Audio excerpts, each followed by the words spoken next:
चिंतन श्री गुरुदेव दत्त समस्त गिर महाराज की जय। शिवाजी महाराज की जय। संभाजी महाराज की जय। माता की जय। सब साधु संतन की जय। ब्रह्मानंदं परम सुखदं केवलं ज्ञानमूर्ति सर्वातीतं गगनं सदृशतत्त्वमशादिलक्षणं एकं नित्यविमलमचलं द्रवदी साक्षभूतं भावातीतं त्रिगुणरहितं श्रीसद्गुरुं नमामि। वसुदेवसुतं देवं कंसचाणूरमर्दनं देवकी परमानंदं कृष्णं वंदे जगद्गुरु। येऊनी धर्मला मरकट वैष्णवा माझे अति श्रेष्ठ यासी म्हणे जो कनिष्ठ ऐसा पापिष्ट कोण आहे। जन्मालो त्याची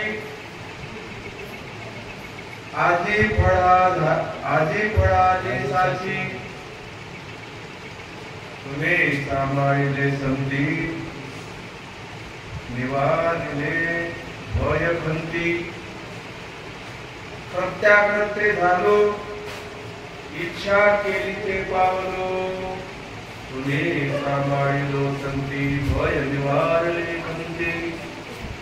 तुका म्हणे काळ आता करू न शके बळ तुम्ही निवारिलो संती भय निवारले खंती। प्रस्तुत प्रसंगी आज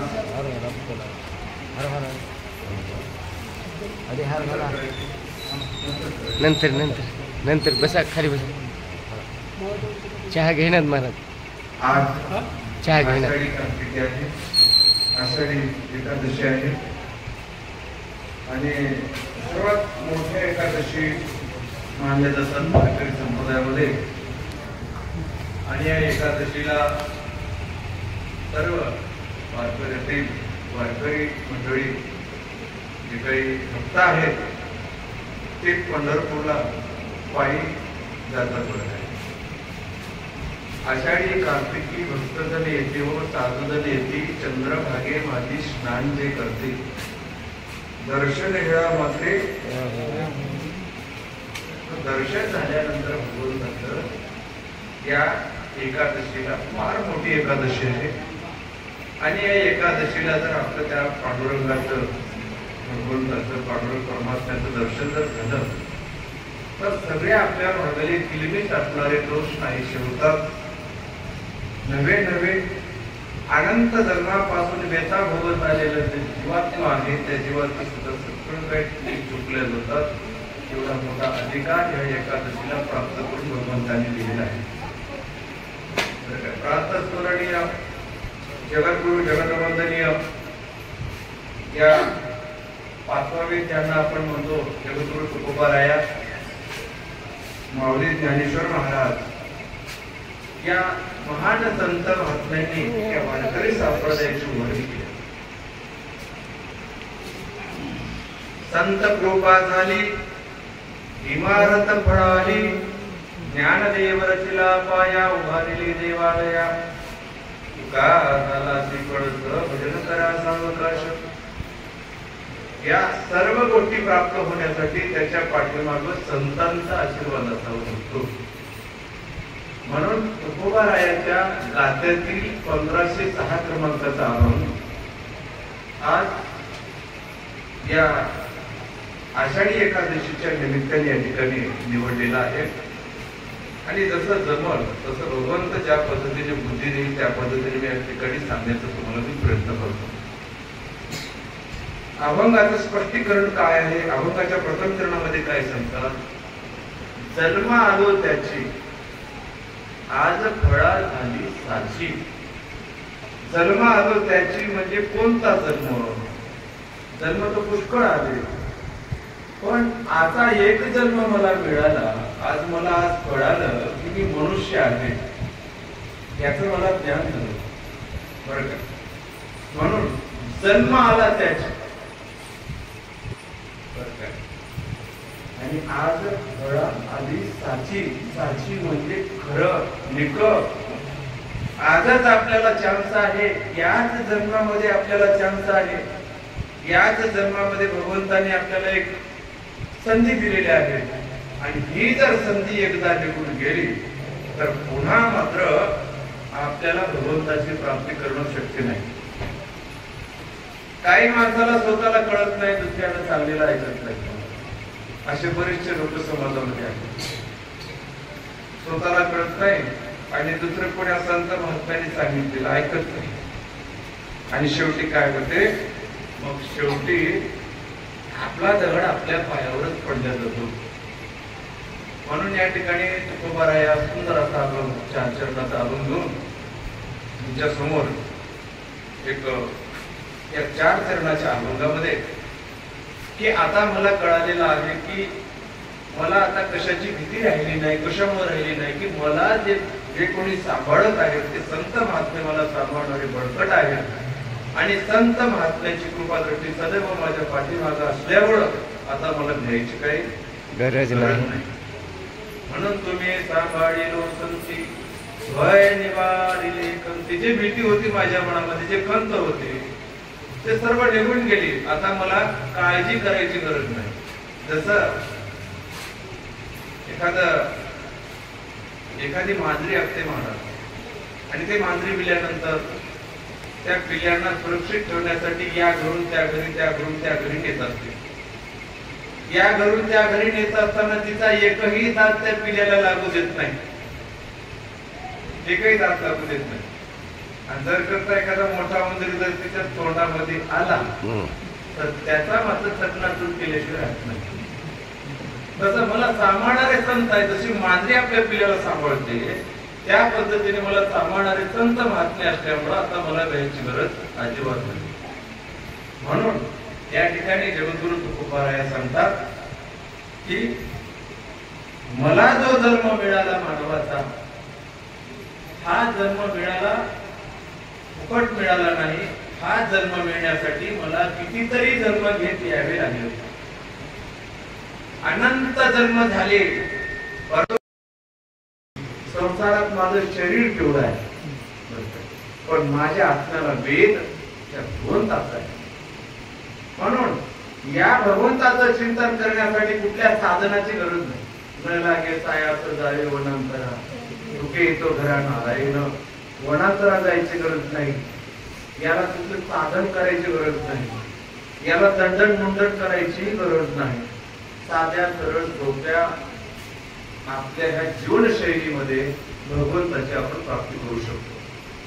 मग तुम्ही कुठेही राहा, संसारात राहा, घरात राहा, दारात राहा, बदली कशी राहा, मुलापाशी राहा, सगळ्या कशी. कारण आपल्याला माहित आहे हे सर्व जे कुटुंब आहे एक प्रकारचे बाजार भरते, त्याप्रमाणे हा बाजार आहे. किती वेळाचा बाजार असतो, काही गावामध्ये बाजार भरतात, मला माहिती पडेल 2-3 तासाचा बाजार असतो. 2-3 तास बाजारामध्ये किती गडबड असतो, कोण काय झाले, कोण काय करायले काही माहिती नाही. तसं आपण बाजारात आल्या, कोण काय करायले, कोण काय माहिती नाही, कोण रविवार करायले, कोण शनिवार करायले. कोणी तर श्रावण महिन्यामध्ये सुद्धा ऐकायला चालू नाही, कोणतं काढणं चालूच आहे त्याला काय की बाजारात आलाच बाबा. आता घ्या, त्याला जे माल घ्यायचे ते घ्या, जे तुम्ही माल घेणार आहात तिकडे जाणार आहात. म्हणून जसा बाजार आहे तसा हा प्रपंच आहे. प्रपंचामध्ये आपण 4 माणसं एकत्रित राहतो, त्याला कुटुंब म्हणतो. मग ह्या कुटुंबामध्ये आपण सर्वजण जीवन जगत असतो. कोणाला आई म्हणतो आपण, कोणाला बाबा म्हणतो, कोणाला मुलगा म्हणतो, कोणाला बहीण म्हणतो, कोणाला पत्नी म्हणतो. तुकाराम महाराज काय म्हणतात, तुका म्हणे शोधून बाय बायको नवऱ्याची माय. ऐक, वास्तविक विचार केला तर हा प्रपंच कसा आहे, काही दिवसापुरता कालावधीत मर्यादित आहे. त्याच्यानंतर हा संपणार आहे. आपले आजी पणजी पूर्वज ते सुद्धा गेलेले आहेत, आपण सुद्धा जाणारच आहोत, येणारे सुद्धा जाणारेच आहेत. जाणारे जातात, येणारे येतात, जाणारे जातात, येणारे येतात. जायची का घटी का म्हणजे रहाट गाडग जसं राहते मोठच, जशी मोठ खाली भरते आणि उघडते, भरते उघडते, भरते उघडते, तसं आपलं जे जीवन आहे मला. पण इथं कोणी कोणाचं नाही, इथे नाही रे कोणी कोणाची, एकलीच आहे.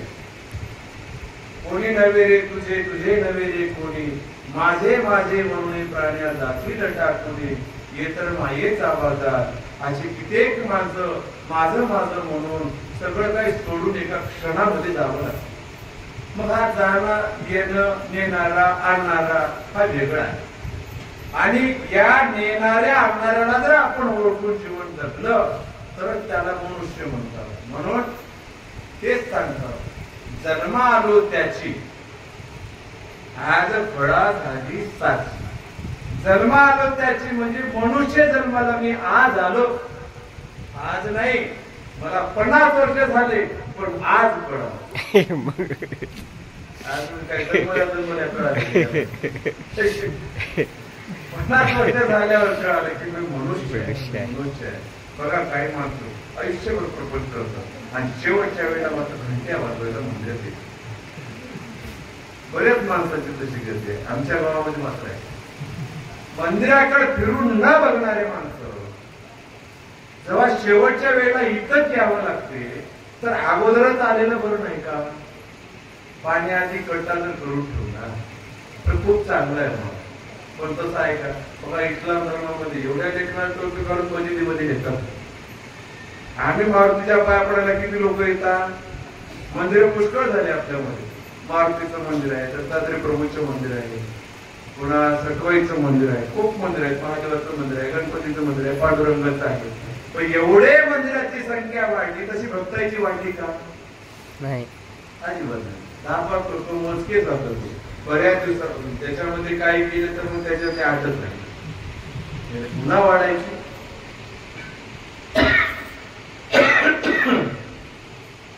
म्हणून परमार्थ साध्य करण्यासाठी संस्काराची गरज आहे. म्हणून संस्कार लागली वळण इंद्रियासकळ तो निराळा नाही तुझा. इंद्रियाला वळण लावण्यासाठी आपल्याला दैनंदिन त्या भगवंताच्या मूर्तीसमोर नतमस्तक होऊन जर आपण लोटांगण टाकलं तर त्याचं एवढं मोठं पुण्यशास्त्रामध्ये सांगितलं. कोटी ब्रह्महत्या घडता, कोटी ब्रह्महत्या जरी आपल्याकडून घडली असत तर तुम्ही मारुतीला 60 लोटांगण घालून पाया पडल्या. कोटी ब्रह्महत्या घडता करिता दंडवत, लोटांगण घालिता मोक्ष डोळे पाया. दोघा असा हात करून मयावनी पाया पडले.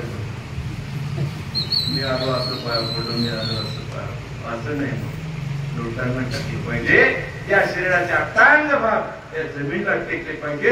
एवढं नतमस्तक होऊन मूर्ती पुढे जर आपण लोटांगण टाकून दर्शन घेतलं तर कोटी ब्रह्महत्येचं पाप जाते म्हणून शास्त्र सांगतं.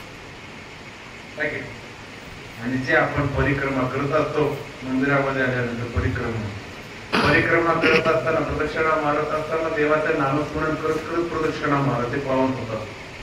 नाहीतर पोळ्याचा वेळ जसा मारुतीच्या त्याच्यातून आपल्याला काही फरक नाही, अजिबात फरक नाही. त्याला तरी वर्षाला एकदा फिरवतात, माणसं फिरवतात मग ते फिरते. पण आपण फिरून मी काय अर्थ नाही, त्याच्यात आपल्यात काही फरक नाही. म्हणून तुकारायासारखे संत महात्मे सांगतात, काय म्हणतात, दर माणसाला सांगून कळत नसत. आणि काही माणसं कसे राहतात महाराज, स्वतःला कळत नाही आणि दुसऱ्यानं सांगलेलं ऐकत नाही. तुका म्हणे आयशे नरा, तुकाराय काय म्हणतात, तुका म्हणे आयशे नरा मोजून मारावे पैंजरा. तुकाराम महाराज म्हणतात, ज्याला परमार्थ कळणार, सांगून सुद्धा कळणार, स्वतःला तर कळणार पण सांगल्यावर सुद्धा कळणार. संत महात्मे किती सांगून गेले आपल्या देशामध्ये. असा एकच देश आहे आता भारत. या देशामध्ये सनातन धर्म आहे, या देशामध्ये संस्कृती आहे. एकच असा धर्म आहे की जन्मल्या जन्मल्या तो सनातनी आहे. दुसरे धर्म नंतर झालेले आहेत महाराज. कुराण सांगते मुसलमान व्हा, बायबल सांगते ईसाई व्हा, पण आपली भगवद्गीता सांगते, भगवद्गीता काय म्हणते, देव व्हा. आहे की नाही? म्हणून हे सगळे नंतर धर्म तयार झाले, पण एकच असा धर्म आहे की जन्मल्या जन्मल्या तो सनातनी आहे, त्यालाच हिंदू धर्म म्हणतात. अजून सांगतो तुम्हाला, एकादशीच्या निमित्ताने आपल्या हिंदू धर्मामध्ये आपण अनेक प्रकारच्या जाती जमाती आहेत, है की नाही? 18 प्रगट जाती जमाती म्हणून आपला हिंदू धर्म झाला आणि सगळे आपण हिंदूच आहोत महाराज. त्याच्यामध्ये अनेक प्रकारचे, म्हणजे कोणी कुमार असेल, कोणी तांबार असेल, कोणी मराठा असेल, कोणी कोमटे असेल, असे खूप खूप आहेत. सगळे मिळून आपण हिंदू आहोत. बाकी धर्मामध्ये इस्लाम म्हणजे इस्लामच असतात, ख्रिश्चन म्हणजे ख्रिश्चनच असतात. आता ही एक व्हायला तिला वेळ लागत नाही, पण आम्हाला एक व्हायला फार लई वेळ लागतो. त्यानं वेगळंच म्हणते, त्यानं वेगळंच म्हणते, त्यानं वेगळंच म्हणते, आहे की नाही? त्यानं वेगळंच म्हणते. पण आपण जर असं वेगळं वेगळं म्हणत बसलो तर उद्या आपला सनातन धर्म सुद्धा कोणी राहू देणार नाही. तुम्हाला काही माहिती नाही, पण आमच्या इकडे नांदेडला थोडस येऊन बघा, आहे की नाही? तुम्हाला नांदेडला आलं की पाकिस्तान दिसत डोळ्यात नाही, अवघड आहे मला. म्हणून आपल्याला संघटित होऊन परमार्थ साधायचा आहे, परमार्थ साधून आपल्या धर्माचं रक्षण करायचं आहे. यदा यदा ही धर्मस्य ग्लानिर्भवति भारता अभ्युत्थानं धर्मस्य तदात्मनं सुधारणं. कृष्ण परमात्मा म्हणतात, ज्यावेळी धर्मावर संकट येईल त्याच्यावेळी भगवंत अवतार घेतात. पण भगवंत अवतार जरी घेतले तर माणसं विचार करतात, माझ्या घरी कृष्णानं अवतार घेणं गेल्यानं बरं होतं,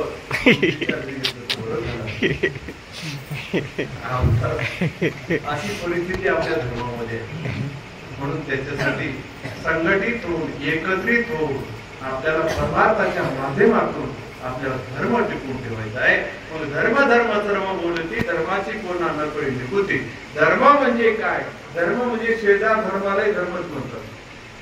दाराला एखादा जर भिक्षुक आला त्याला आपण धर्म करतो बरं का, ते धर्म. पण आपण इकडे जर वास्तविक ज्ञान दृष्टिकोनातून बघितलं तर 4 पुरुषार्थाला धर्म हा पहिला आहे.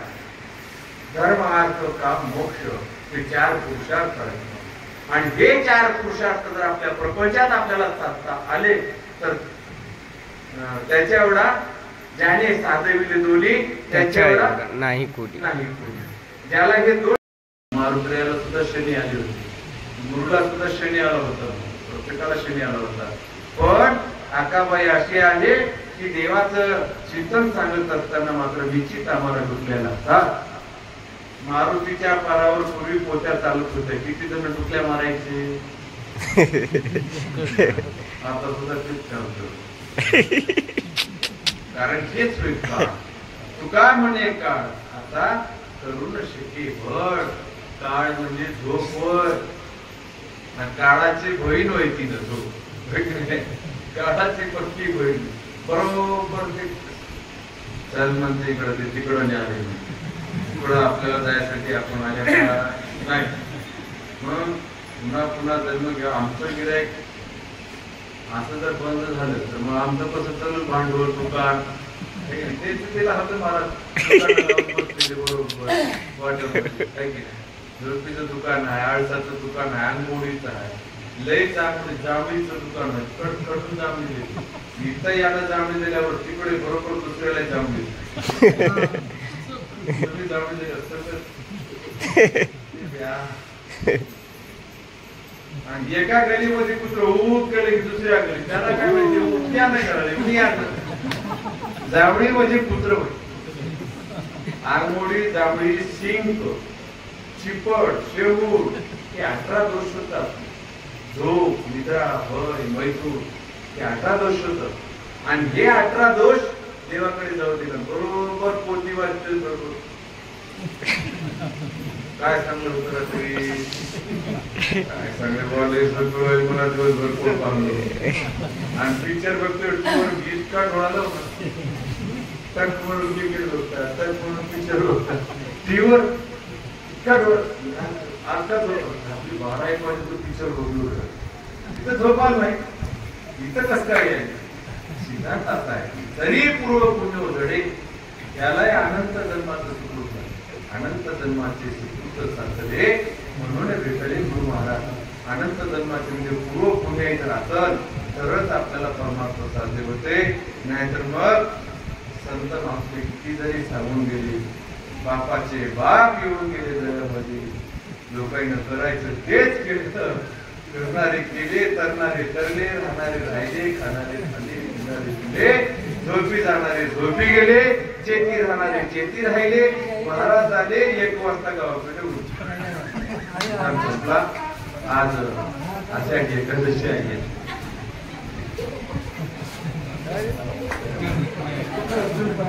उभा टाका इकडे, उभा टाका तो.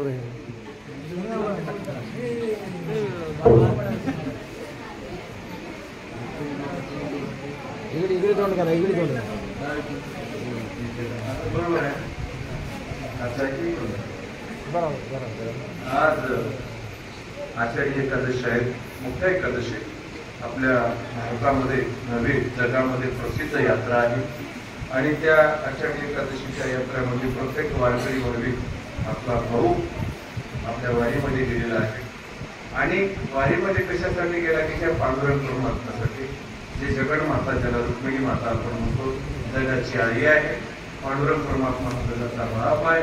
मग आई बाप एवढे मोठे जर आपल्या जवळ असते तर आपल्याला आता द्यायची काय गरज आहे. मला साक्षात देव माझ्या घरी आले. जसं बळीराजाच्या घरी दान मागायला वामन रूपामध्ये देव आले होते, तर शुक्राचार्य दैत्यगुरु होते म्हणजे त्याला सांगितले की बळीराजाला, राजा या वामन रूप अवतार करून कपट रूपानं देव तुझ्या घरी आलाय. तर त्यावेळेस बळीराजा काय म्हणतो, न मानावे ऐसे वचन, न मानावे ऐसे गुरुचे वचन, जेणे नारायण न अंतरे. आहे की नाही? म्हणजे मी आजपर्यंत तुझं ऐकलो पण आज ऐकणार नाही. जगाचा मायबाप जर मला दान मागायला येत असेल तर माझ्यापेक्षा अजून श्रेष्ठ कोण आहे. जसं आज जगाचा मायबाप पांडुरंग परमात्मा सर्वांना सद्बुद्धी देवो, सर्वांच्या घरामध्ये आरोग्य प्राप्त करून देवो, सर्वांना चांगली बुद्धी देऊ, सर्वांची व्यसनं दूर करू आणि सर्वांना रिकामं राहण्याची सवय बंद करू. है की नाही? काम करत राहा, मेहनत करत राहा, मेहनत करायला लागू नका, रिकामं होऊ नका. बरं काय?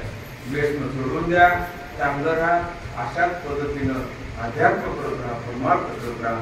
आलेले जीवन कृतार्थ होईल. तुका म्हणे काढ आता करू न शके वळ. तुकोबाराया म्हणतात, काळाचा बाप जरी आला तर आपल्याकडे असे पांडुरंग परमात्मा रुक्मिणी माता आपल्यापाशी असल्यावर तिचं काय चालणार आहे, काय त्याची मजाल आहे.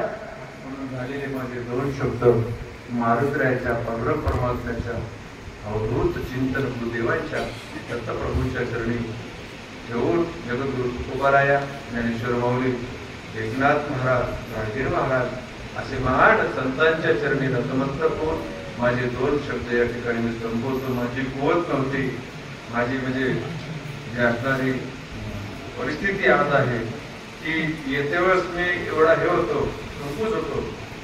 म्हणजे जसं एक प्रकारचं म्हणजे माझ्यामध्ये हे उत्साह राहिला नाही. एवढा कंपूज असताना सुद्धा पंढरी परेश पांडुरंग परमात्म्याच्या व मारुतरायाच्या आशीर्वादाने या ठिकाणी बोलण्याची मला जी ताकद दिली, एवढी ताकद अध्यात्मामध्ये आहे की अध्यात्मामध्ये सुद्धा माणसाचं आरोग्य ठीक होते, माणूस बिघडलेला सुद्धा नीट होते. एवढी ताकद भगवंत त्याच्या भक्तीमध्ये आहे. म्हणून काय भक्तीच्या त्या वाटामध्ये धावाव्या सुरुवाता, हे भगवंता मला तुझ्या भक्तीच्या मार्गाला लाव, सन्मार्गाला लाव, चांगली बुद्धी दे. हेच मला तुला मागायचं आहे. झाले शब्द निघून माझ्या प्रभूच्या वृत्तीशिवला पूर्ण विराम देतो. बोला पुंडलिक वरदारी विठ्ठल श्री. म्हणून आज आषाढी एकादशी आहे. आषाढी एकादशी कशाला म्हणावं? एकादशी 10 वर 1 11 आहे की नाही? 10 वर 1 11 त्याला एकादशी म्हणतात. 10 इंद्रिय 11वं मन आहे की 10 इंद्रिय 11वं मन. आता हे इंद्रिय कशा आहेत महाराज? हे डोळे. डोळे ज्या वस्तूकडे आकर्षित होतात, जे वस्तू त्या डोळ्याला आकर्षित करते, त्या डोळ्याला वाटते ती वस्तू प्राप्त करावी. एखादं समजा दुकान लागलेलं आहे आणि त्या दुकानामध्ये सुंदर अशा वस्तू ठेवलेल्या आहेत. पाहण्याचं काम कोण करते? डोळे करतात. पण ते डोळ्याने बघितल्यानंतर मग मनाची अवस्था प्राप्त होते की हे आपण वस्तू घेतली पाहिजे. आलं का लक्षात? म्हणून आज जे काय मी डोळ्यानं पाहणार आहे ते मला घ्यायचे नाही, त्याच्या उलट्या बाजूला मला जायचं आहे. कान जे ऐकणार आहेत, आजपर्यंत प्रपंचाचं ज्ञान ह्या कानाने ऐकलेलं आहे, पण एकादशीच्या दिवशी मात्र मला पांडुरंग परमात्म्याचं चिंतन ऐकायचं आहे. आणि या जीवीनं आजपर्यंत अनेक प्रकारची चव घेतलेली आहे, पण अजिबात मला चव घ्यायची नाही. आज मला इंद्रियाच्या विरुद्ध जायचं आहे. म्हणून एकादशी याचा अर्थ असा की आपण ज्याला उपवास म्हणतो आहे की नाही, जो मध्ये वास करणारा भगवान परमात्मा आहे, आपल्या शरीरामध्ये जो वास करणारा भगवान परमात्मा आहे, त्या म्हणजे तो आत्मा आहे. आणि तो आत्मा असा आहे की त्या आत्म्याला म्हणजे अन्नाची ही गरज नाही. कारण या शरीराला चालवण्यासाठी अन्नाची गरज आहे. म्हणून दररोज लालचावले म्हण लागलीसे गोडी. दररोज आपल्याला अनेक प्रकारचे पदार्थ खावे वाटतात, अनेक प्रकारची चव ह्या जीभीने घेतलेली आहे. पण आज मात्र एकादशी असल्यामुळं मी परमार्थाचा 4 पुरुषार्थ धर्म कशाला म्हणतात? ज्या जीवाला मी मनुष्य जन्म आहे, अनेक जन्मामध्ये जाऊन अनेक प्रकारची व्यथा मला भोगावी लागली, एका योनीमध्ये कोटी कोटी फेरी मला फिरावे लागले, प्रत्येक जन्माला मला जावं लागलं, डुक्कर व्हावं लागलं, कुत्र व्हावं लागलं, मांजर व्हावं लागलं, नको त्याच्या या घरून त्या घरी, नाही त्याचं दूध खावं लागलं, नाही त्यानं मला मारलं. आजही बघा कुत्र्याची अवस्था काय काय अर्थ आहे? त्याच्यामध्ये आत्मा एक नाही, सर्वभूती आत्मा एक विराजल मुळी सद्वेताला ठाव नाही. आता कर्मानुसार जन्म सांगितला घातलेला कर्मानुसार जन्म घ्यावे लागते. म्हणून आता कर्मानुसार जन्म घ्यावा लागते. कशामुळे? वाचना. शास्त्र काय सांगते? आयुष्यभर केलेला परमार्थ आणि शेवटच्या वेळी, अंतकाळाच्या वेळी, प्राण जाते वेळेस जर आपण भगवंताचं नामस्मरण घेतलं नाही, देवाचं नाव घेतलं नाही, माय व बापू म्हणून जीव सोडून दिला, तर आयुष्यभराचा परमार्थ वाया जातो. अंतकालेच मामेव स्मरण मुक्ता कलेवर असा ध्यास करा की जेणेकरून जीव जाते सुद्धा त्याचंच ध्यान राहिलं पाहिजे, त्याच्यापेक्षा जगामध्ये दुसरं काही वेगळं नाही. म्हणून तुम्ही सांभाळिलो संती भय निवारले खंती. पण मला जरी कळालं नसतं तर माझ्या संत महात्म्याने मला वेळोवेळी जागृत करण्याचा प्रयत्न केला. म्हणून मी आज मनुष्य म्हणून जन्माला आलो, मनुष्य म्हणून जीवन जगत आहे. हेच माझं परमभाग्य आहे. आता मला घ्यायची गरज नाही आणि खंत माझ्या मनामध्ये कुठेच नाही, दुःखी व्हायची गरज नाही आणि मनामध्ये खंत ठेवायची गरज नाही. एवढी अवस्था मला प्राप्त झाली. आणि अभंगाच्या प्रत्येक चरणामध्ये महाराज काय सांगतात? एवढी अवस्था प्राप्त झाल्यानंतर मग मी काय झालो? कृत्याकृत्य झालो. इच्छा केली ते पाहू.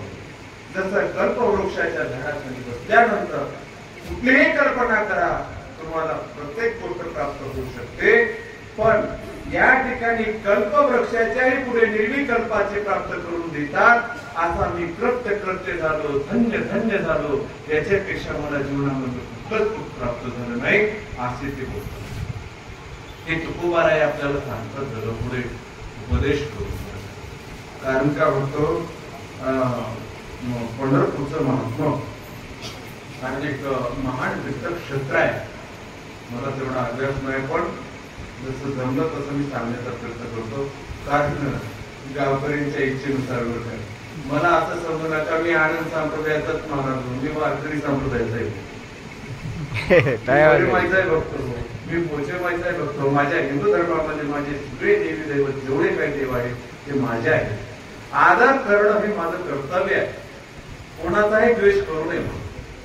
कारण दुधा ठाव समोर पुसला. ज्यावेळेस आपला दुधा ठाव पुसेल, जसं 32 अभंगामध्ये बाळजी महाराजांनी सांगितलं शेवटचा अभंग, सर्वाभूती आत्मा एक लांबोळीचं भेदाला ठाव नाही, आपण दुसऱ्या आपल्या कोणाच्या नको नको म्हणा दुसऱ्याही वाचना ते निवडून राहणार. म्हणून सांगायचा सिद्धांत असा, संप्रदायामध्ये वारकरी संप्रदायाचा जर अर्थ आपण काढला तर काय होते मला सांगा. वारकरी कशाला म्हणतात? आपण गळ्यात माळ घातली, कपाला बुक्का लावला, वारकरी झाला का? नाही. काम क्रोध अहंकार मद मत्सर अशा मनुष्या कृष्णा कल्पना इच्छा वासना भ्रमणा कामना लोरुपती आवडे ते अवकड अवदशा गमेन अद्वैत अनर्थ एवढ्यावर ज्यानं वार करील, एवढ्यावर ज्यानं वार करील त्याला वारकरी म्हणतात. खरा वारकरी पंढरपूरला गेल्यानंतर कोणाचंच काही घेणं म्हणून, कोणाचे बिस्किटचे पुढे आता बघा की आपल्यावर बदल. आपण परमार्थ केलेला त्या गोळ्या वाटल्या, गोळ्या वाटायला की नाही, त्याला केळ वाटले, कोणी काय वाटले, त्याच्या घेऊन चले तुमचं सगळं वाटलं. उग पायी गेले आले पंढरपूरला, काही अर्थ नाही मला. होत्या तर घरीच होत्या, गटोडीच्या गटोडी बांधून आणतात. याला वारी. खरे जे निष्ठावंत वारकरी असतात केवळ आणि केवळ भगवंताचं नामस्मरण त्यांच्या मुखामध्ये असते. जय जय राम कृष्ण, जय जय राम कृष्ण. माऊली माऊली कोणाचंच काही घेणार, आपल्या स्वतःच कुटुंबामध्ये कष्टाचं कमवलेलं बरं काय, घामाचा पैसा कमवलेला परमार्थामध्ये खर्च करतात. 1 रुपया जर आपण पांडुरंगासाठी खर्च केला तर पांडुरंग परमात्मा 1000 रुपये देतात. आता मेहनतीचा पाहिजे, 2 नंबरचा नाही जमणार. आणि सगळे लोक मोठे मोठे लोक 2 नंबरचेच वाटतात तिथे येऊन मोठ्यामध्ये. तिथं काहीच कमी आहे ना म्हणतात की लोक गेले. काय बाबा तिथं काय कमी आहे, लोक त्याच्या मुंड्या ओढून या वारकऱ्याचं पुण्य घेऊन आपलं पाप तिथं देऊन टाकतात. काही नाही. म्हणून पंढरीचा वारकरी वारी चुकू न दे हरी. चुकू वाऱ्या का नव्हता जन्मोजन्मी तुझा आता. तुकाराम महाराज तेच म्हणतात की मी पंढरीचा वारकरी असतो, तुझी वारी चुकू देणार नाही, पण माझ्या प्रपंचामध्ये कष्टामध्ये केलेला रुपया मी त्या ठिकाणी खर्च करणार. धर्माचा दुसरा पाय म्हणजे अर्थ. धर्म अर्थ काम मोक्ष. अर्थ पैसा कोण्या पद्धतीने खर्च केला पाहिजे. धर्म म्हणजे जीवाला भगवंताचं नामस्मरण करणे हा जीवाचा धर्म आहे. अर्थ म्हणजे वाईट कामाला जर तुम्ही पैसे खर्च करणार गेल्या संसारामध्ये तर तुम्ही केलेली कमाई कुठे जाणार आहे? काही माणसं घरामध्ये खूप कमाई होते, खूप धान्य पिकते, सोयाबीन पिकते, आणि वर्षाला येतात महाराज आमच्यासारखे महाराज खूप वाले पण भरपूर तुझे नाही काय. तुम्ही काय करता? काही नाही, संध्याकाळ झाली की पावशेरी असते. माझा तुमच्या संध्याकाळच्या पावशेरी आखरीला पैसे किती झाले? 80 रुपयाला पावशेरी आमच्या इकडे. 160 रुपये लागतात आखरीला. पावशेरी झाली बरोबर. आखरी घेतल्याशिवाय समाधान होईल. 160 रुपये दररोज आपले चालले तिकडे. चालेल की नाही? मग महिन्याचं लावा की बिल किती होते? महिन्याचं बिल किती होते ना? एवढे पैसे विनाकारण तिकडे. तंबाखू चोरण्यामध्ये काय चालले, पुण्या खाण्यामध्ये काय पैसे चालले आहे की नाही? ते सगळे वाईट कामाला पैसे चालले. म्हणजे अर्थ म्हणजे कोण्या ठिकाणी कसा पैसा खर्च करावा याचे ज्ञान झालं पाहिजे. तुकोबाराया तेच सांगतात, प्रपंच करावा त्या ठिकाणी कुठे नसावा फाटका. आतला फाटलेला जर प्रपंच केले आहे, नको तिकडे जर तुम्ही पैसे घातले तर तुमच्या संसारामध्ये किती पिकलं तर थोडेच पैसे होऊन आलं. मग तिथं महाराज काय करतील, कोणते संत म्हणत नाही काय महाराज आशीर्वाद द्या आम्हाला. काय आशीर्वाद द्या माझी आहे की नाही? तुम्ही नीट वागा ना. तुम्ही नीट वागला की पैसे कुठं जात नाही, व्यसनाची अजिबात गरज नाही. एका गावामध्ये मला एका जोडप्याला मुलबाळच नव्हतं. बऱ्याच दिवसापासून मुलबाळ नव्हतं. या देवाला नवस केला, त्या देवाला नवस केला, इकडून तिकडून नव्हता. एक मुलगा झाला. मुलगा झाल्यावर तो मुलगा लहानाचा मोठा होऊ लागला. मोठा झाला, मोठा झाल्यानंतर म्हणजे वडिलाबरोबर मोठा झाला, पंजाला आला, आता शहाणाही झाला, सगळा कारभार त्याने घेतला. घेतल्यावर मग नवऱ्या संघ पोळा बांधला, वाद लागला, गुण लागतात. संगत कोणाची तर आम्ही गेली प्रवृत्ती. इकडं आपल्या अभंगामध्ये सांगतात, संतांची संगत सुखकर संसार शिनू नको. संतांची संगत जर आपण संसारामध्ये केली तर आपल्याला वाया पिढ्याची गरज नाही. पण याला संगत लागली वाईट माणसं, हा लागला दारू प्यायला, मग त्याच्या आई वडिलाला चिंता पडली, मला वडिलाला नाही पण मायला जास्त चिंता होती. ज्ञानेश्वर माऊली तेच म्हणतात, मातेची आजित्य अवघी बाळकाची प्रीती, देहे भाव विसरला जवळ येता श्रीने गेला, आईची कळवळ्याची जात. एकच अशी जात आहे कळवळ्याची, एकच असं न्यायालय ज्या न्यायालयामध्ये सर्वच गुन्हे माफ होतात ती म्हणजे आई. आईलाच चिंता लागली महाराज. जसं जीवाची तळमळ मायेने केली नाही, तिने केली दया जाणविले राया पाठवून दिले या बंधुजना. आलेल्या महाराजाला ती आई विचारायची, महाराज माझा मुलगा दारू पिते, कशी सोडवतात याची, काहीतरी उपाय सांगा, काहीतरी उपाय सांगा. एके दिवशी काय झालं, एक संत महात्मा रस्त्याला जात होता, जो कोई मुझे एक रोटी देगा उसे चाहिए तो मिलेगा. त्या बाईने ऐकले महाराज, तिने म्हणजे एक रोटी नाही दुडी भरून देतो. एकच का धावत गेली, त्या संत महात्म्याचे पाय धरले, महाराज माझा मुलगा खूप दारू पितो हो, खूप प्रयत्न केला, खूप खूप खूप नवसा केले, नाही तिकडे नेलं, पण तो दारू सोडायला तयार नाही. आणि तुम्ही जर एवढी कृपा दृष्टी झाली तुमची तर मी एक भाकर नाही तुम्हाला दुडी भरून भाकरी.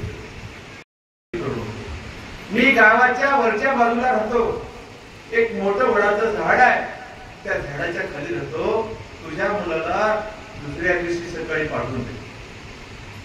ते मुलगा आला घरी, आल्यानंतर नेहमी त्या मुलाला म्हणायचे, बापू दारू पिऊ नको, दारू जीवनात बरी नसते. मुलगा ऐकायचा नाही, पण आज मात्र मुलाच्या मनामध्ये थोडासा फरक पडला. दररोज आपली आई सांगते, आपल्याला गावात एवढे माणसाचं कोणी सांगत नाही, आपले हितचिंतक फक्त आई आहे. पाश्चात्य त्याच्या कानामध्ये थोडसा पडला. विचारलं, आई काय म्हणतो का? काही नाही बापू, आपल्या गावात संत महात्मे आले, गावाच्या वरच्या बाजूला राहतात, वटवृक्षाच्या झाडाखाली राहतात, त्यांनी मला एकच सांगितले, तुमच्या मुलाला उद्या सकाळी स्नान करून कसल्याही प्रकारची दारू न पिता माझ्याकडे पाठवून द्या. त्यानं म्हणा काय हरकत नाही, आंघोळ करून फक्त जाऊनच यायचं, आल्याबरोबर मग काय हरकत आहे, थोडा वेळ आईसाठी द्यावा. विचार केला, काय हरकत नाही आई, मी सकाळच्या परी आंघोळ करतो आणि त्या संत महात्म्याकडे जातो. सकाळ झाली, सकाळ झाल्यानंतर स्नान केला, स्नान करून कपडे घेऊन माथुऱ्याचं दर्शन घेतलं, कपाळाला दुखता लावला आणि गेला त्या संतांकडे, ज्या ठिकाणी त्या संतांना बोलवलं. वडाचं झाड होतं, मोठं वड होतं, त्याला ओटा बांधलेला होता.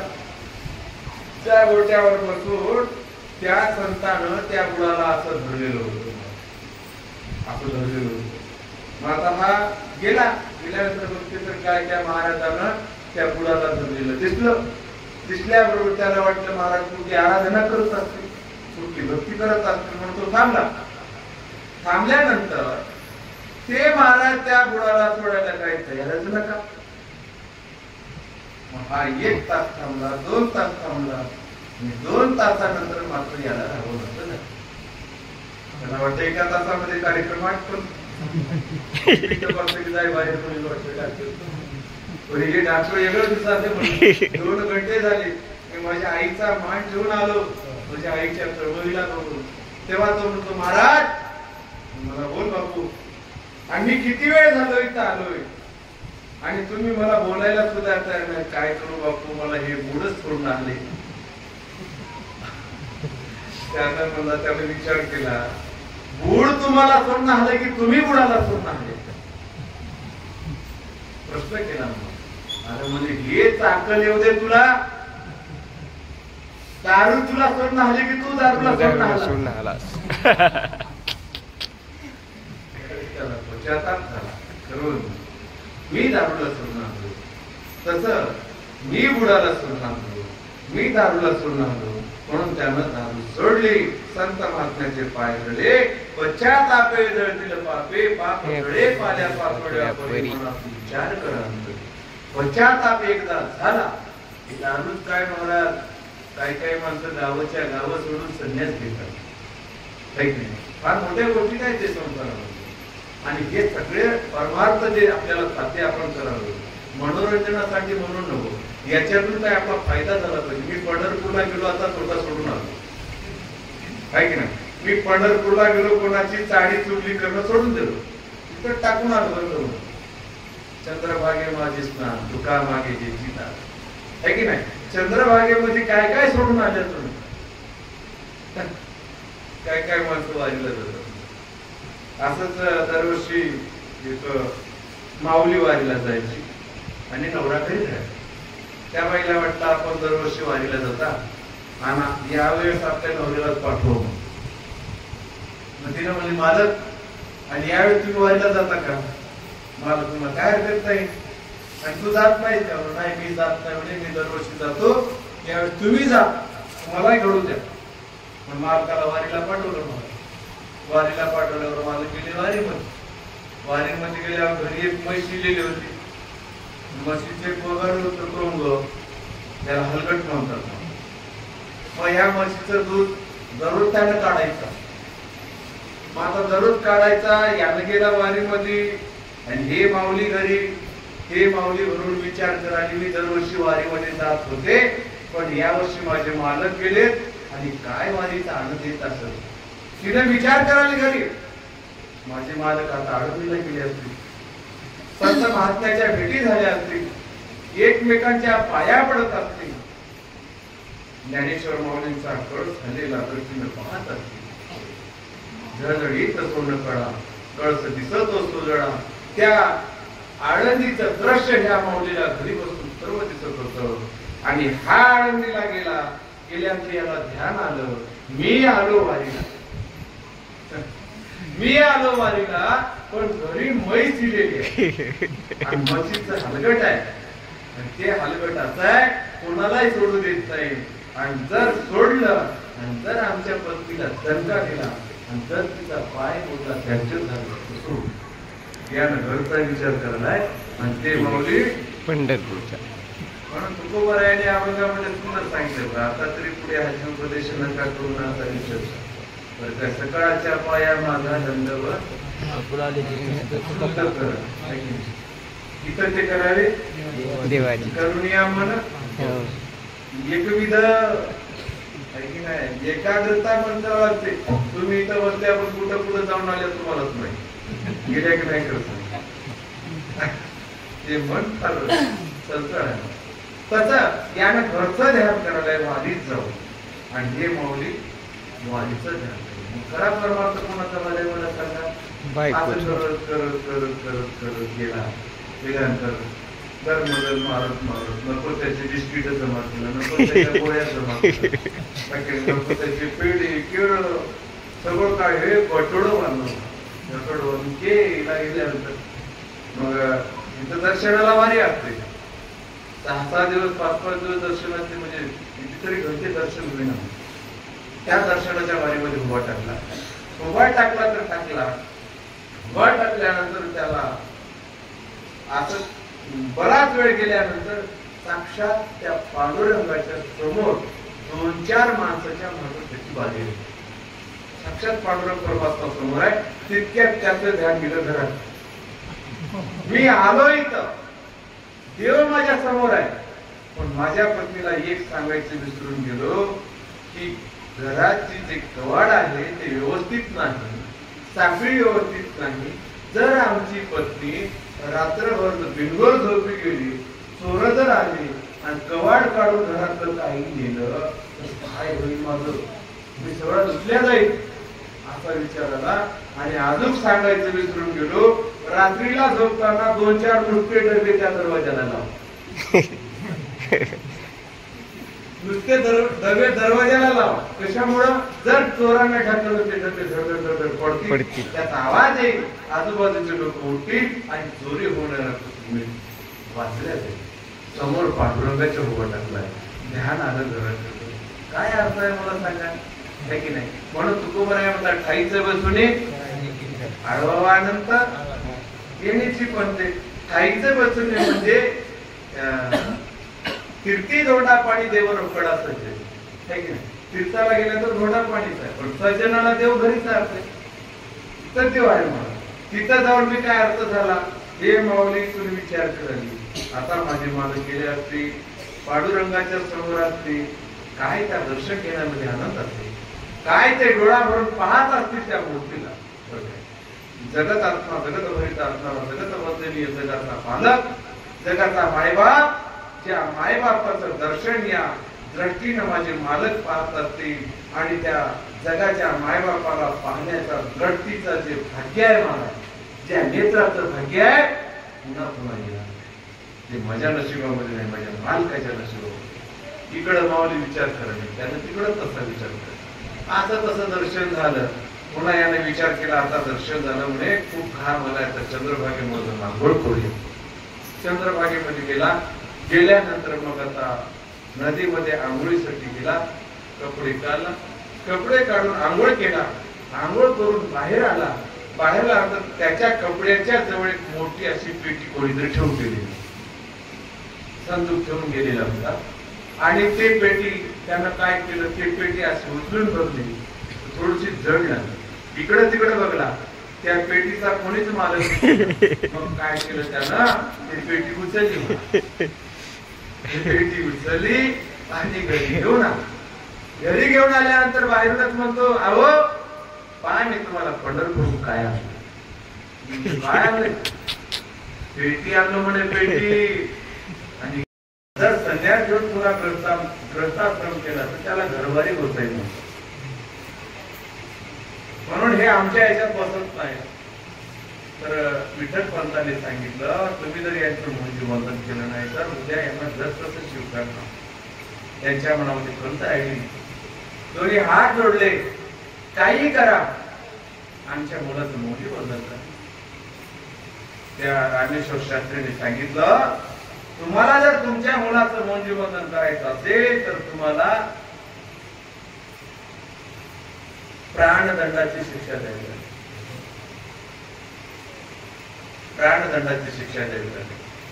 त्यांनी दोघांनी आनंदाने स्वीकार केला. मला आनंदाने स्वीकार करून जर आम्ही आमचा प्राण दिल्यानंतर आमच्या मुलांना जर जगामध्ये स्वीकार होत असेल तर आमचं जिवंत राहून काय अर्थ आहे. म्हणून विठ्ठल पंतांनी रात्रीच्या वेळेला नदीमध्ये जाऊन जलसमाधी दिली. आता अनाथ लेकर झाले, यांना कोणीच नव्हतं महाराज. भिक्षा मागायची, भिक्षा मागत असताना संन्यासाचे मुलं म्हणून त्यांना कोणी भिक्षा वाढायची नाही. त्यांच्या डोळीमध्ये शेण टाकायचे, दगड टाकायचे. आणि एके दिवशी ज्ञानेश्वर माऊलींना खूप खूप राग आला आणि एका टाकीमध्ये जाऊन बसले आणि टाकी लावून घेतली. त्यांना घर तरी कुठं होतं. तर मुक्ताईने विचार केला, माऊली जर ह्या टाकीमध्ये बसले तर ह्या जगात होणार कसं. तेव्हा मुक्ताई काय म्हणतात ज्ञानेश्वर महाराजांना, टाकी उघडा ज्ञानेश्वरा, आता राग दूर करा. माऊली तुम्ही ह्या लोकांच्या उद्धारासाठी आलात, कारण हे जग सुधारणार नाही. असे कितीतरी येऊन गेले, ज्ञान सांगून गेले, तर परिपूर्णता ह्या जगाला ज्ञान मिळण्याची पोच नाही बरं काय. म्हणून तुम्ही जगाच्या उद्धारासाठी आलात आणि तुम्ही जर असं टाकी लावून बसला तर ह्या जगाचं कसं होईल. आता तुम्ही राग दूर करा आणि या जगाच्या उद्धारासाठी बाहेर. जेव्हा माऊली बाहेर आले आणि त्यांनी ज्ञानेश्वरी नावाचा महान ग्रंथ आपल्या हिंदू धर्मामध्ये आपण एकदा जरी ज्ञानेश्वरी वाचवली तर त्या ज्ञानेश्वरीच्या माध्यमातून अनेक प्रकारच्या भाषेचा वापर केला. महाराज मराठी भाषा आहे, त्याच्यामध्ये माझी या मराठीची खूप सुंदर भाषा आहे. आणि ज्ञानेश्वरी जर तुम्ही वाचवलात तर ज्ञानेश्वरीची सुरुवात करत असताना ते म्हणतात, ओम नमोजी आद्या वेद प्रतिपाद्या जय जय द्वय वेद्या आत्मरूपा त्यांनी अगोदर ओम नमो या शब्दाचा वापर केला. ओम हा शब्द म्हणजे ज्यावेळेस ते सृष्टी आकाराला आली त्यावेळेस या ओमचा उद्भव झाला. आता तुम्हाला थोडस या बाजूने सांगतो, वेदांताची बाजू सोडून सिद्धांताच्या बाजूने सांगतो. जसं दोन अक्षर होते आणि दोन ओंकार होते, ते दोन ओंकार या पोकळीमध्ये नादाकार करत होते.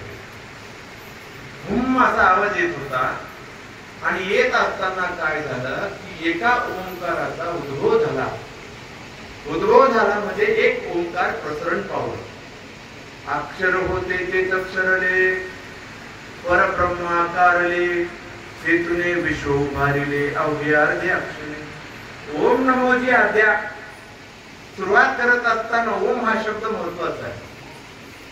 वेद प्रतिपाद्या जे जे सोये वेद आत्मरूपा, आत्मरूप जे सर्वांमध्ये भरून उरलेलं आहे ते भगवंताचं स्वरूप आहे, भगवंताचा अंश आहे. जसं कृष्ण परमात्मा म्हणतात मम अंश लोकेशु, सर्व लोकांमध्ये भरलेला माझा अंश आहे. तुम्ही प्रत्येक शास्त्र वाचा, प्रत्येक शास्त्रामध्ये तेच उत्तर येईल तुम्हाला. शिवलीला अमृत ग्रंथ वाचा, महादेव म्हणतात माझा अंश प्रत्येकामध्ये आहे. रामविजय ग्रंथ वाचवा, रामचंद्र प्रभू म्हणतात माझा अंश सर्व लोकांमध्ये आहे. दत्त संप्रदायाची पोथी वाचवा, दत्तात्रय प्रभू म्हणतात माझा अंश सर्वांमध्ये आहे. सर्वांचा जर अंश प्रत्येकामध्ये आहे तर चार चार आत्मे असायला पाहिजेत, एकच आत्मा काय. रामचंद्र प्रभूचा वेगळा, कृष्ण परमात्म्याचा वेगळा, दत्त महाराजांचा वेगळा, मारुतीरायाचा वेगळा. सगळ्या देवाचे आत्मे जर लावले तर 10-10 आत्मे आपल्यामध्ये असायला पाहिजे. एकच कसा मग? सिद्धांत एकच आहे. पाऊस कुठेही पडू द्या समुद्रात जाणार आहे. भक्ती कुठली करा भगवंतालाच प्राप्त होणार आहे. काय भक्तीच्या त्या वाटामध्ये धावाला असो बेटा. अधिकार तैसा दाविला मार्ग चालत आहे पण सोडवाले. आपल्या अधिकाराप्रमाणे मार्ग मिळू शकते. मला आपला अधिकार, मोक्ष प्राप्तीचा अधिकार प्राप्त होण्यासाठी संतांची संगत करावी. आपल्या मनानं काही करतो म्हणून तर जमत नाही, कुठंतरी त्यांना अडकून पडतो. तसं ज्ञानेश्वरीचं जे ज्ञान आहे, पुढं काय सांगतात? देवा तुझे गणेशू सकलार्थ मध्ये प्रकाशू, म्हणे निवृत्ती दासू अवधारी जोशी. देवा तुझे गणेशू, गणेशू म्हणजे श्री गणेशाला वंदन करतात. 14 विद्या 64 कळीचं भांडार त्यांच्याकडे आहे की नाही? मग हे गणेशा तुमची जे विद्या आहे सर्व जगाला दे आणि यांची दुर्बुद्धी नष्ट होऊ दे, सद्बुद्धी देऊन यांना भक्ती मार्गाला लावा. भक्ती मार्गाला लागल्यानंतरच आपोआप या जीवनाचं रहस्य त्याला कळून चुकेल. उदाहरण सांगतो तुम्हाला. एक अंगूर विकत बसला होता माणूस, गाड्यावर अंगूर विकत बसला होता आणि मोकळे अंगूर असा ढग टाकला होता. मोकळे अंगूर असतात आणि काही अंगूर असे घोसाला लटकून वर बांधलेले होते. मग त्या घोसाला लटकून वर बांधलेल्या अंगुराची किंमत 100 रुपये आणि खालचे मोकळे टाकलेले अंगूर त्यांची किंमत 50 रुपये. हे गिऱ्हाईकाला विचारलं म्हणजे अहो अंगूर द्या. तो व्यापारी म्हणला कोणते अंगूर पाहिजे तुम्हाला, वरचे का खालचे? त्यानं मला खालचे कसे आहेत आणि वरचे कसे आहेत? त्यानं मला खालचे 50 रुपये किलो, वरचे 100 रुपये. त्या ग्राहकाने विचारलं हे बी अंगूर आणि ते पण अंगूर, याची किंमत 50 रुपये त्याची किंमत 100 रुपये का? त्यानं म्हणलं तसं नाही, हे अंगूर जे आहेत ते देठाला तुटलेले आहेत म्हणे आणि ते जे अंगूर आहेत ते देठाला धरून आहेत. देठाला तुटलेले अंगूर काय होतात, त्या वरच्या टोकाला थोडे नाचल्यासारखे असतात आणि देठाला धरून असणारे अंगूर सुटसुटीत आणि टवटवीत.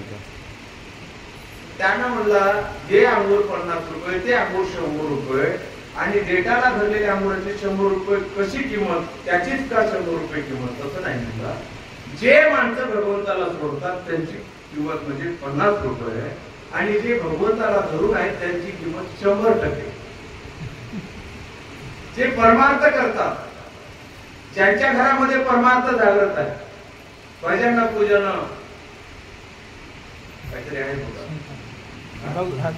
भाग्यवंता घरी भजन पूजन. भाग्यवंता घरी भजन भजन पूजन कोणाच्या घरात? भाग्य. म्हणून जे परमार्थाला धरून आहेत त्यांची 100% किंमत आहे, जिवंत असताना सुद्धा आहे आणि मेल्यानंतर सुद्धा आहे. आणि जे परमार्थाला सोडलेले आहेत त्यांची किंमत इथं 50% आहे, मेल्यानंतर 0च आहे. कुणाची अर्थ नाही, सिद्धांत संपला. तसंच माऊली सांगतात, गणेशाला वंदन करून सांगतात की या सगळ्या जगाला अशी बुद्धी दे की ज्या बुद्धीच्या माध्यमातून की मी मनुष्य आहे आणि याच जन्मामध्ये मला सार्थक करता येते, मनुष्य सार्थक करता येत नाही. मग आता सार्थक करण्यासाठी काय करावं लागते? महाराज सांगतात त्याचा एकमेव उपाय म्हणजे नामस्मरण होय, बाकी उपाय अजिबात नाही. नाम जप यज्ञ परम बाधू न शके नाना कर्म, नामे पावन धर्मा धर्म, नामे प्रब्रह्म वेदार्थे. नामस्मरणामुळं आपल्याला जे कर्म आहे ते बाधा करू शकत नाही. नामधारक कसा असतो? आतोनी संसारी जीवा विभुधरी आहे की नाही? संसारात राहतो पण आतून नसल्यासारखं. जसं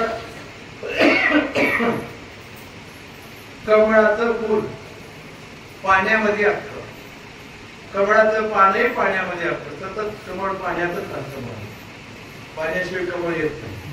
पण कमळाला पाण्यातून बाहेर काढल्याबरोबर पाण्याचा एकही बुंद त्याच्यावर ठरत नाही. तसं आपण संसारात असून सुद्धा माल आहे म्हणजे माल, तुला मी मला मानतो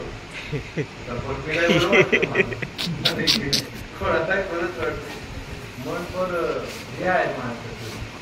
मन बुद्धी चित्त अंतःकरण याच्यामध्ये मोह नावाचा देव, मोह नावाची जी वस्तू आहे ते मोह, त्या मोहानं त्या पत्नीला घेरलं ठेवून आंधी पेटी घरामध्ये, त्या पेटीला कुलूप लावलेलं होतं, त्याची चाबी नव्हती. मग दोघांना काहीतरी करून कुडकुड करून त्या कुलपानं मोडून टाकलं. मोडून टाकल्यानंतर ते पेटी उघडल्याबरोबर 10-5 वस्तारी 10-5 त्याच्यामध्ये कंपी आरशी निघाली.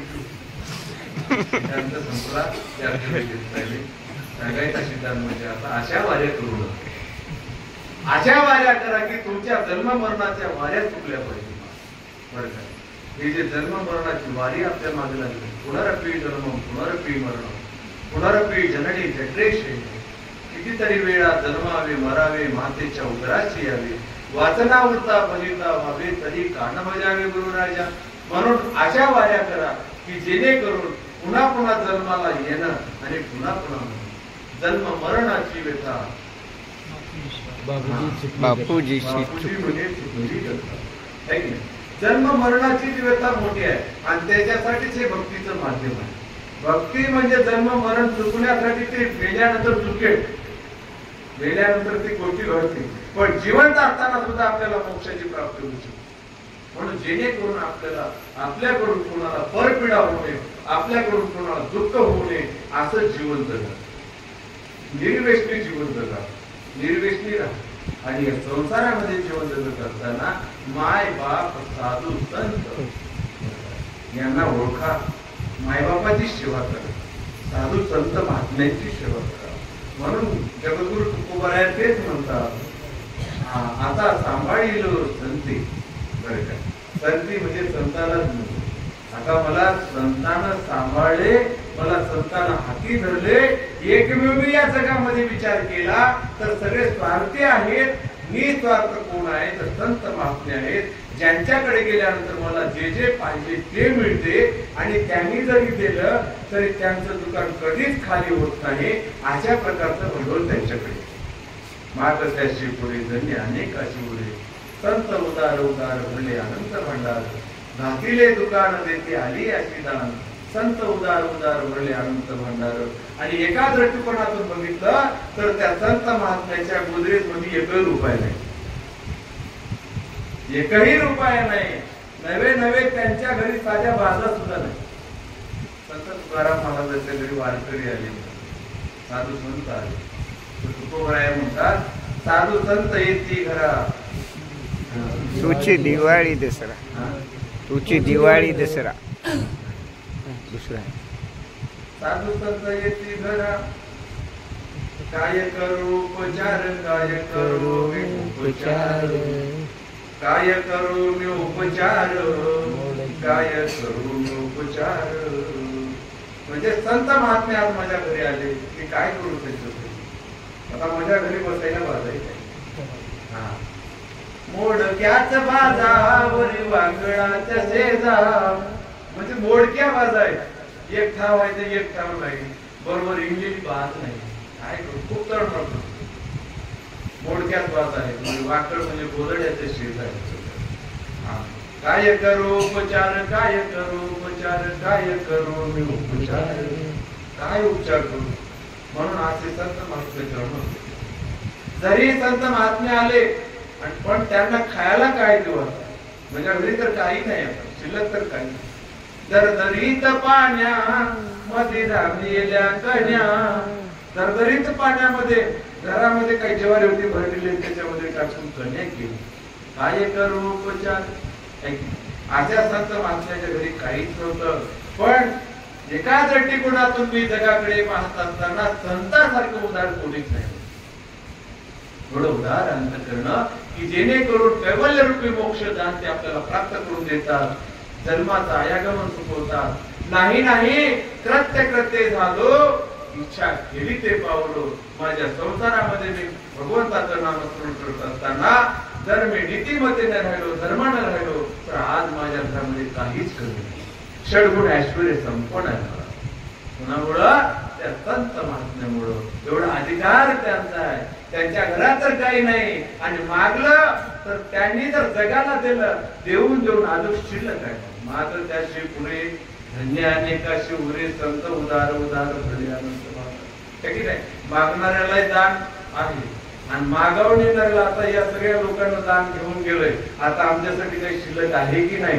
तुम्ही या बाबा, तुमच्यासाठी शिल्लक आहे. किती नामस्मरण करा, ते का सरणार आहे काय.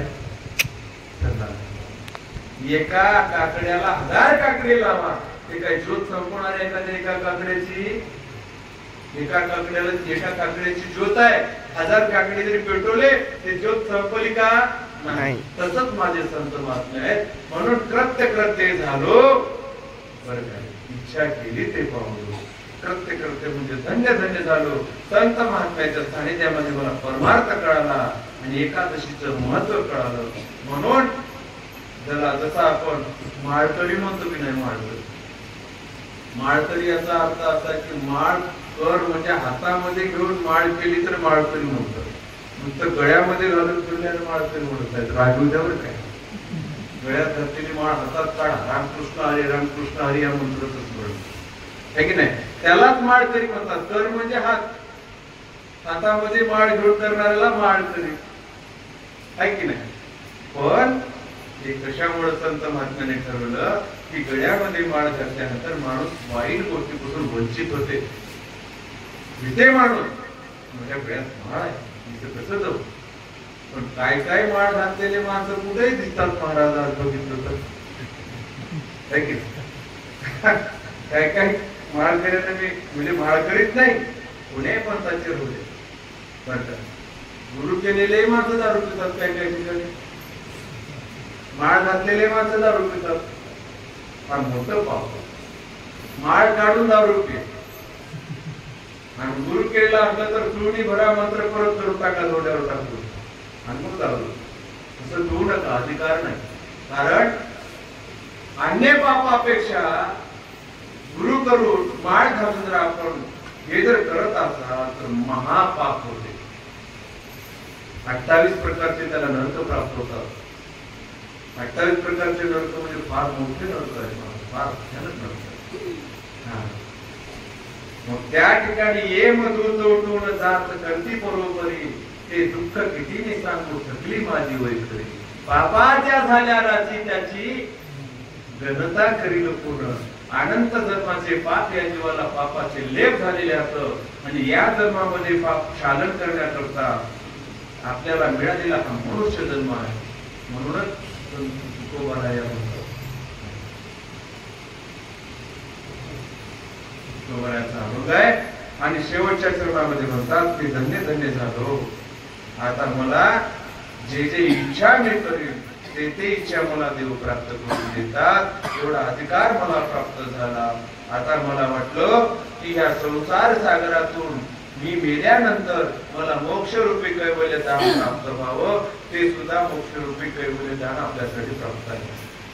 म्हणून कैवल्य कनकाची आधार जो असे थोर ताना, जो शहाणा माणूस आहे, नृत्याच्या दर्शनात वाढावं. जसा आरसा समोर ठेवल्यानंतर आपलं तोंड आपल्याला दिसते, तसा देव सुद्धा आपल्या समोर दिसते. कुठं जायची गरज नाही. कैवल्य म्हणजे कणक म्हणजे सोनेरूपी मोक्ष दान देतात. मोक्षापेक्षा काही नाही. मोकळे मोक्ष म्हणजे मोकळे होणे, बंधनाविरहित राहणे. दारू सोडी मोकळा झाला, गुटखे सोडी मोकळा झाला, माय बापाला त्रास देणं सोडलं मोकळा झाला. हे मोक्ष होय. मेल्यानंतर बघायचं त्याचा काही विचार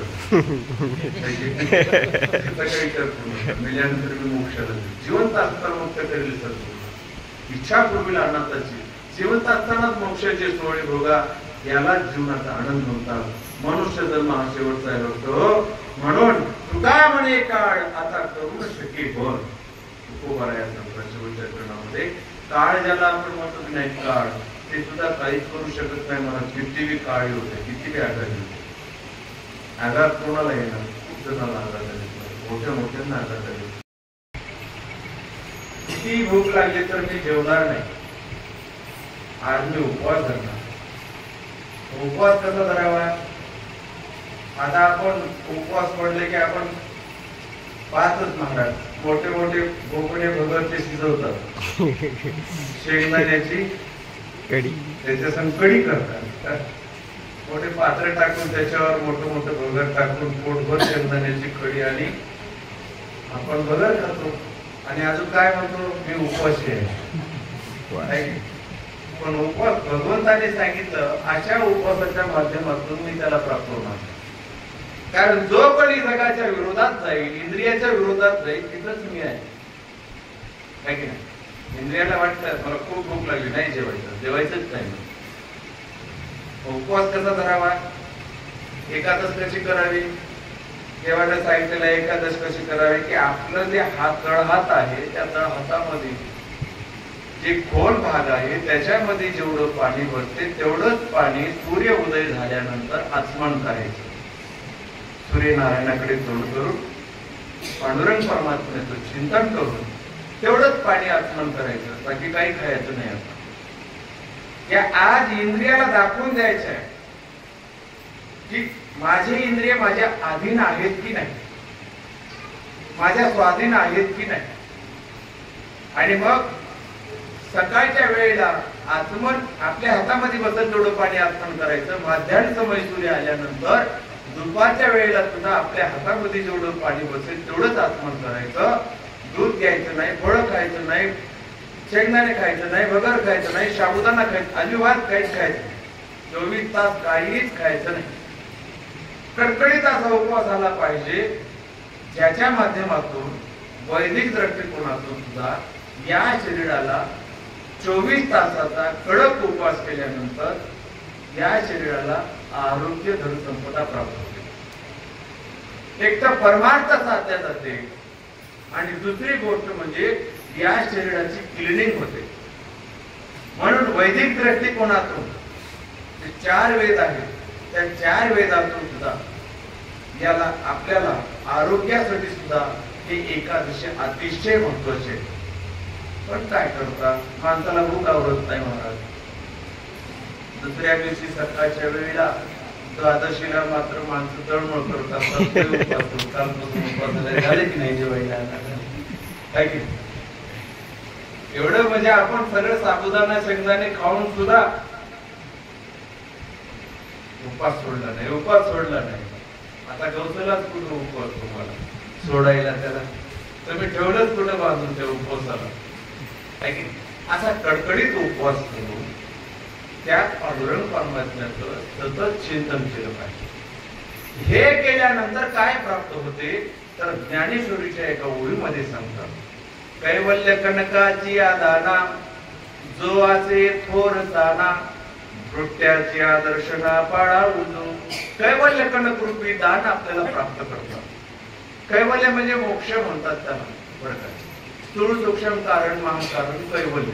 कैवल्य म्हणजे ज्या ठिकाणी देहाची अवस्थाच नाही अशा ठिकाणी या जीवाला प्राप्त होते, त्याला मोक्ष म्हणतात. त्याला अशरीरी मोक्षाची प्राप्ती होते. मग आता मला सांगा, आपल्याला शरीरच नाही तर दुःखाची व्यथाच नाही. जोपर्यंत या शरीराला आपण येणार आहोत तोपर्यंत अनंत प्रकारचे दुःख या शरीराच्या मागे लागलेले आहेत. म्हणून आपण भगवंताला वेळोवेळी चिंतन का करतो, वेळोवेळी भगवंताचा धावा का करतो की भगवंता अनंत जन्मापासून मला अनंत दुःख झालेले आहे आणि या अनंत दुःखामधून मला मुक्ती करण्यासाठी एकमेव मार्ग म्हणजे मनुष्य जन्म आहे. आणि याच मनुष्य जन्मामध्ये मला जर भगवंताचं चिंतन करायचं असेल तर संतांची संगत एक मात्र उपाय आहे. म्हणून सर्वशास्त्र सांगतात, संत चरण रज लागता सहज वासनेचे बीज जोडून. म्हणून संत दर्शनी लाभ पद्मनाभ जोडला. संत म्हणजे कोण असतात? संत म्हणजे वेशभूषण नसतात. संत म्हणजे ज्यांच्या अंगी परिपूर्ण शांती आहे, ज्यांच्या अंगी परिपूर्ण दया आहे, ज्यांच्या अंगी परिपूर्ण क्षमा आहे. दया, क्षमा, शांती, सत्य, नामस्मरण, विचार, ज्ञान ह्या सर्व गोष्टी ज्यांच्याकडे आहेत त्यांना संत महात्मे म्हणतात. म्हणून अशा संतांच्या सानिध्यामध्ये गेल्यानंतर मी कोण आहे हे मला आता कळालं. आजपर्यंत मला कळालं नाही. एका अभंगामध्ये सुद्धा सांगतात म्हणून आता तरी पुढे उपदेश नका करून आयुष्यात. आता तरी म्हणजे 30 वर्ष झाले असतील, 60 वर्ष झाले असतील, 60 वर्षाच्या पुढे का होईना पण मी मनुष्य आहे हे कळणं मात्र आपलं परम भाग्य आहे. एवढं जरी कळलं सारखं नाही. आजपर्यंत काही माणसाला मी माणूस आहे माहितच नाही. दररोज शेतात जातात, काम करतात, घरी येतात, देवाचं चिंतन नाही, स्मरण नाही, काही नाही. जेवतात, रात्रीला झोपी जातात, पुन्हा सकाळ होते, पुन्हा उठतात. बरं काय वरून टाकायचं, खालून काढायचं, हे क्रिया चालू आहे महाराज. बाकी काय त्याच्यापेक्षा आहे का? त्याच्यापेक्षा काय आहे का? किती दिवस तुम्ही जगाल तर असंच आहे, याच्यापेक्षा काही. पण एक मात्र असा जन्म आहे की मनुष्य जन्मामध्ये आल्यानंतरच आपल्याला या जीवाची सोडमोकळी करता येते, अन्य जन्मामध्ये करता येते. म्हणून तुकोबाराया तेच सांगतात, बरं काय तुम्ही सांभाळिलो संती. संत महात्म्याने मला आजपर्यंत सांभाळलं, भय निवारले खंती. आहे की नाही? आता मला भ्यायची काही गरज नाही. सांभाळ करणारे संत महात्मे आहेत. माझ्या पाठीमागे आहे, भिडू नको, मी तुझ्या पाठीशी उभा आहे की नाही? म्हणून जे संत महात्म्यात आपल्या सानिध्यामध्ये आपल्या सोबत आहेत. आता तुम्हाला संत महात्मे सांगितले बरं तसे संत महात्मे बरं काय. आणि असे संत महात्मे कृती रूपामध्ये उतरणारे जे आपल्या भारतामध्ये होऊन गेले, ज्ञानेश्वर माऊली, तुकोबाराया, एकनाथ महाराज, बाळगीर महाराज, हे सगळे संत मालिका आहे. या संत महात्म्याने आपण स्वतः जगाचा त्रास घेऊन ह्या जगाला उधळून नेण्याचं काम केलं. ज्ञानेश्वर माऊलींचा इतिहास जर सांगितला तर ज्ञानेश्वर माऊली हे नाथपंथी होते. ज्ञानेश्वर महाराजांचे वडील विठ्ठलपंत होते. आईचं नाव रुक्मिणी होतं ना. विठ्ठलपंतांनी अगोदर संन्यास घेतले होते.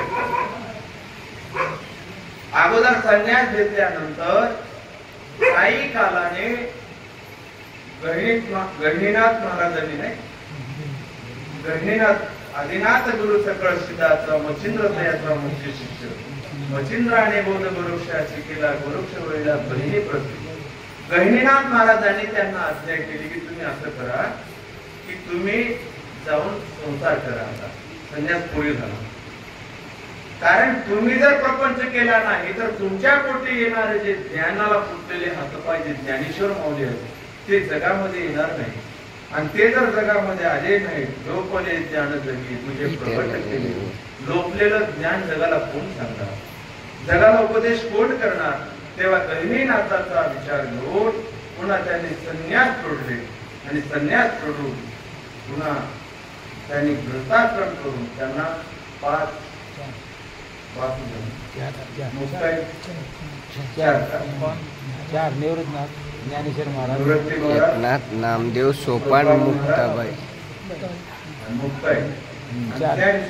एकनाथ नामदेव सोपान मुक्ताबाई ज्ञानेश्वर. निवृत्ती नामदेव सोपान मुक्ताबाई ज्ञानदेव सोपान मुक्ताबाई असे 4 भावंड जन्माला आले. आल्यानंतर त्या काळामध्ये ज्ञानेश्वर माऊलींना ते संन्यासाची मुलं म्हणून त्यांना वाई टाकण्यात आलं. म्हणजे एवढा द्वेष त्यांचा करण्यात आला. आणि त्यांना जे त्या ब्राह्मण पंथामध्ये ब्राह्मण समाजामध्ये मुंज असते माता, जोपर्यंत आमच्यामध्ये जसं संन्यासामध्ये जसं हे बीजाहोम म्हणतात किंवा मुंडन म्हणतात, तसं त्या ब्राह्मणामध्ये मुंज असते. आणि जोपर्यंत मुंज झाले नाही तोपर्यंत ब्राह्मण होत नाही. रामेश्वर शास्त्री भाऊ होते ना, रामेश्वर शास्त्री भावाकडे गेले विठ्ठल पंत की आमच्या मुलांना तुम्ही मुंजी बंधन करा. त्यांनी त्यांना वाईट टाकलं की संन्यासाची मुलं आहेत.